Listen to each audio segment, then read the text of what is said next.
অনেক অপরিস্থিতি ফেস করেছি, অন্যান্য আসনের প্রার্থীদের মতো না। আমি আমার দলের অভ্যন্তরীণ ফেস করেছি, আমি জুটকে ফেস করেছি, কারণ আমাদের স্বতন্ত্র প্রার্থী ছিল।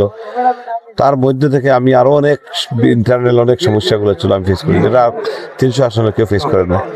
তার মধ্যে থেকে আমার যে সাপোর্টটা পেয়েছি আমি আমার নেতা তারেক রহমান, ওনার যে সর্বোচ্চ সাপোর্ট সেটাকে আমাকে অনুপ্রাণিত করেছে এবং আজকে বিজয় লাভে সহায়তা করেছে।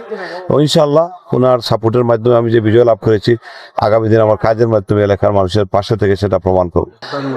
আমাদের যে সমস্যাগুলো, সর্বপ্রথমে আমাদেরকে মেজর কিছু কমিউনিকেশন, আমাদের যে কানেক্টিভিটি, যেটা এই যে যোগাযোগ ব্যবস্থা, রাস্তাঘাটের সমস্যা, এইগুলাতে প্রথম অবস্থায় সিরিয়াসলি যোগ দিতে হবে। নদী ভাঙনের একটা সমস্যা, আগামী বর্ষা মৌসুম আছে, এটার একটা সমস্যা।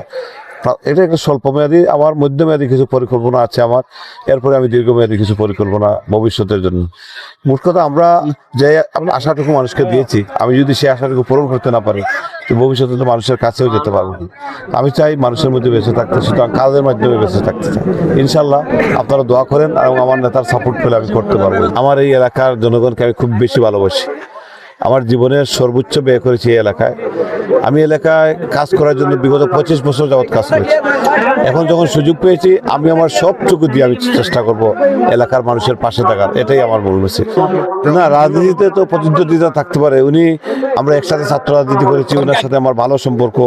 যখনই দেখা হয় আমি ওনাকে জড়িয়ে ধরি, উনি আমাকে ধরেন, এখানে কোনো সমস্যা না।